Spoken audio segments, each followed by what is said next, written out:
Bismillahirrahmanirrahim. Alhamdulillah wa dewi masih diberi nikmat, mugi-mugi saged istiqomah ngaji, manfaat barokah fid dini wad dunya wal akhirah. Bismillahirrahmanirrahim. Qauluhu walladzi yubtilu at-tayammum. Iki masih pembahasan dalam tayamum. Walladzi utawi perkara silai alladzi yubtilu kang batalake apa alladzi at-tayammum ing tayamum. Perkara yang membatalkan tayamum iku salah satu asya'a, iku telu pira-pira perkara. Dalam bertayamum sendiri iku ada perkara wajib, ada perkara sunnah, perkara makruh dan batal. Nah, batal iki yang kita bahas. Batal iku ketika dilakukan tayamume rusak. Batal artinya apa? Nek dia salat yo kudune tayamum lagi. Harus tayamum lagi wong tayamume batal. Nah, ada 3 perkara yang di situ membatalkan tayamum. Rupane telu, marupane perkara silai maaf tolakang batalake apa ma'atai al-wudu'a ing wudu. Perkara yang membatalkan wudu iku mesti membatalkan tayamum. Jadi perkara yang membatalkan wudu iku mesti membatalkan tayamum. Tapi perkara yang membatalkan tayamum belum tentu membatalkan wudu. Jadi contoh perkara yang membatalkan wudu membatalkan tayamum. Contohnya misalkan apa? Keluarnya sesuatu, misalkan berupa air kencing atau kotoran yang di situ keluar dari jalan depan ataupun belakang. Iku membatalkan wudu, ya mesti membatalkan tayamum. Nah, contoh lagi misalkan tidur yang di situ menghilangkan akal, tidak menempatkan tempat duduknya pada bumi, itu membatalkan wudu dan juga membatalkan tayamum. Nah, jadi sama-sama di situ perkara yang membatalkan wudu mesti membatalkan tayamum. Yang kedua waru'yatul ma'i lan weruh banyu. Oleh ru'yah fi ghairi waqti sholati ing dalam saliyane waktu sholat. Ketika seseorang sudah bertayamum kok di situ melihat air, tapi di selain waktu sholat iku batal tayamume. Contoh misalkan jam 1:30 tayamum. Nah, tayamum terus mau melakukan sholat duhur malah melihat air hujan misalkan. Iku seketika iku tayamume batal. Tetapi iki di selain waktu sholat. Adapun di waktu sholat bagaimana? Misalkan kita posisi sholat, jadi sebelum sholat ini kita tayam nggak ada air. Nah, ketika 2 rakaat baru 2 rakaat sholat duhur hujane terlihat air hujan iki mau.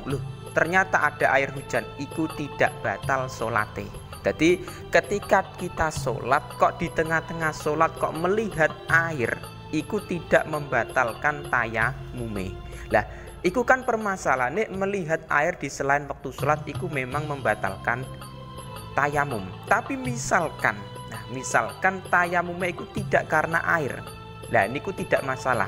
Jadi yang membatalkan itu ketika tayamum kita karena tidak ada air.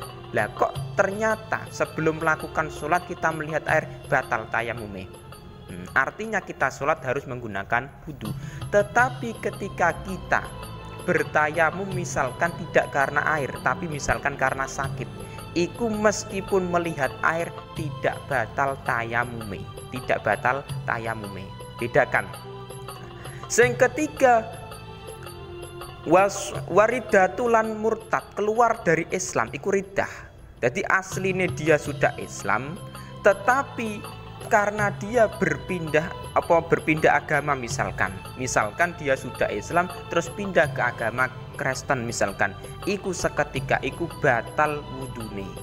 Atau misalkan keluar agama Islam misalkan pindah ke agama Buddha, iku tetap batal seketika tayamume. Artinya ketika dia tayamum iku harus posisinya Islam, tidak boleh riddah murtad keluar dari Islam, nggak boleh. Nah, ini masuk dalam pembahasan Shahibul Jabair. Shahibul Jabair iku orang yang di situ bersucinya ini tidak secara sempurna. Artinya dia memakai zaman dulu memakai perban. Tapi zaman sekarang itu banyak kasusnya. Ada yang memakai Hansaplast mungkin, ada yang memakai infus di rumah sakit. Sholatnya bagaimana? Ada yang memakai di situ perban dan lain-lain, macem-macem kasusnya.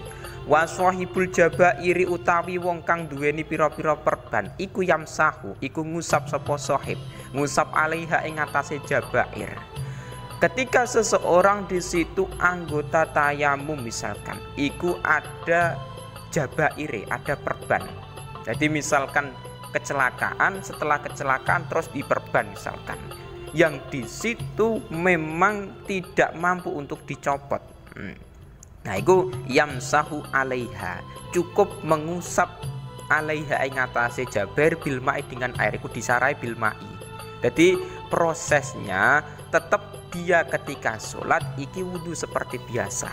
Cuman nah ketika di anggota yang diperban itu misalkan posisi kecelakaan. Nah posisi kecelakaan tangannya misalkan patah diperban, nggak bisa dicopot misalkan, bahaya nek dicopot. Nah ai ilam yumkin hunazuha li khaufi dororin mimma sabako. Jadi dengan catatan sohibul jabair iki memang ketika nantinya perbannya kok dicopot iki malah berbahaya. Lah itu nggak masalah. Jadi ada catatannya ilam yumkin hu naz'uha li khaufi dororin, dia bisa mengusap ketika wudhu mau nek memang tidak mampu untuk dicopot. Jabaire perban iki nggak mampu dicopot. Jadi misalkan kecelakaan, nah kecelakaan tangannya misalkan patah terus diperban, dari dokter memang perban iki nggak boleh dicopot sampai dia sembuh, dan itu tetap nggak masalah. Nah nantinya ketika dia bersuci iku yamsahu alaiha, tetap dia prosesnya wudhu, cuman ketika sampai basuhan pada tangan, jadi wajah terus tangan. Nah tangan iki nantinya yang ada pada perban iku tidak kok dibasuh, tapi cukup diusap. Nah iku dengan catatan nek memang khawatir nantinya perban iki dicopot malah mengkhawatirkan. Tapi ketika nantinya kok bisa dicopot, ya harus dicopot, wajib dicopot. Jadi wudhunya seperti biasa, cuman tangan yang diperban, yang perban iki tidak mampu dicopot, dikhawatirkan misalkan, iku prosesnya tidak kok dibasuh perbane, tapi diusap dengan air. Adapun yang selain perban, iku anggota wudhu tetap kena air dibasuh. Nah setelah iku baru waya tayamamu. Sing kedua prosesnya lan tayamum sapa wong. Nah ketika sudah nantinya tangan iki yang tidak terkena perban dibasuh dengan air, yang perban cukup diusap, dan setelah itu dikeringkan dulu baru ditayamumi. Soalnya ketika nantinya kok anggota iki kok teles, anggota iki kok basah, terkena debu tayamum iku nggak sah. Tayamum iku harus prosesnya kering. Jadi setelah tangan iki mau perban iki mau terkena air diusap, terus lagi setelah itu dikeringkan dulu baru tayamum wajah terus tangan. Nah setelah itu dilanjutkan wudune mengusap sebagian kepala terus kaki seterusnya. Nah itu sudah cukup. Nah prosesnya setelah dia wudhu dan tayamum didobel iki mau dobel wayu soli lan solat sapa wong sohib walai adata lan ora ana jinise baleni iku maujud alaihi ing atase sohib. Jadi setelah dia melakukan bersuci terus prosesnya sholat. Nah ketika dia sudah sholat iki ada dua permasalahan. Sing pertama iku dia mengulangi sholat, sing kedua dia tidak mengulangi sholat. Nah ini masuknya yang mana? Nah wala i'ada alaihi, dia tidak wajib mengulangi sholatnya ketika ingkana, dengan catatan ingkana lamun ono pewat uha apa nyelehake jabair ono iku khobare kana ala turin iku ing ngatasi suci. Adapun ketika dia sudah melakukan tayamum iki mau dan wudhu secara double rangkep iki mau, tidak mengulangi sholatnya nek memang peletakan perban iki dalam keadaan suci. Nah iki masalahnya ketika seseorang mayoritas yang namanya kecelakaan di perban di rumah sakit, mayoritas pemasangan perban itu tidak dalam keadaan wudhu, tidak dalam keadaan suci. Artinya apa? Tetap dia mau prosesnya seperti tadi cara-caranya, cuman sholat niat li hormatil wakti. Jadi sholat itu ada dua, ada macam-macam. Ada sholat ada seperti yang kita lakukan biasanya, ada sholat lihurmatil waktu. Contohnya ki mau orang yang di situ memakai perban, orang yang di situ misalkan diinfus atau misalkan kecelakaan terus dirawat di rumah sakit, terus misalkan tangannya ki mau dioperasi misalkan. Nah, di situ ada perbannya atau sesuatu. Lah, yang mana di situ dia wajib mengulangi sholatnya. Karena apa? Peletakan perban tersebut, peletakan infus tersebut itu tidak dalam keadaan suci. Prosesnya dia meletakkan perban. Contoh misalkan seseorang yang kecelakaan di rumah sakit, iku kebanyakan iku sebelum dipasang perbane mayoritas tidak dalam keadaan wudu. Tetap niate sholat lihurmatil wakti, usolli fardhu dhuhri lihurmatil wakti. Lah, sholat lihurmatil wakti iku nantinya ada yang namanya sholat iadah. Nek sholat iadah iki mengulangi sholat. Jadi setelah dia sholat iki mau lihurmatil waktu, wong posisinya iki mau peletakan perban tidak dalam keadaan suci, tidak dalam keadaan wudhu sebelum dipasang. Nah, terus dia wudhu tayamum double iki mau sudah pemasangan perban. Nah, itu masalahnya di situ tetap sholat tapi lihurmatil waktu. Adapun ketika dia sudah sembuh, sudah normal, perbane sudah dicopot, iku sholat iadah, mengulangi sholatnya lagi. Jadi mengulangi sholat usolli fardhu dhuhri i'adatan lillahi ta'ala. Jadi mengulangi sholat ketika dia sudah normal, sudah sembuh, ketika dia sudah pemasangan perbane iki dicopot. Nah, iku mau. Waya tayamamu lan tayamum sapa wong likulli faridatin maring saben-saben fardhu siji. Wa yusolli lan salat sapa wong bitayamumin kelawan tayamum wahidin kang siji. Jadi adapun tayamum satu hanya boleh untuk perkara fardhu satu. Jadi tayamum satu untuk sholat fardhu satu, misalkan duhur. Dan kau nek sholat asar tayamum lagi, sholat maghrib tayamum lagi, meskipun di situ belum batal. Nah, itu bedanya wudhu dengan tayamum. Nek wudhu satu kali dibuat untuk tayamum, dibuat untuk sholat beberapa kali tidak bermasalah.